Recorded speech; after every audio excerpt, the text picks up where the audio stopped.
is Khan, and this is a project I made for the sake of fun. So, as you all know, there is a switchboard with a switch and a potentiometer in your house. The potentiometer mostly is for the fans, but now it is also available with the LEDs. The switch is there to turn on and off the LED or fan. I made the exact representation of what your house does. First of all, there is your power supply. Then there is your internal circuit. Behind the walls, there is the switch, the LED or fan, a resistor if it's an LED, and a potentiometer.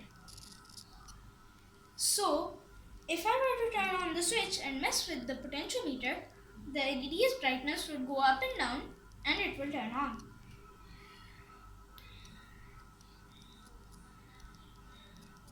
As you can see, it is dim and now bright.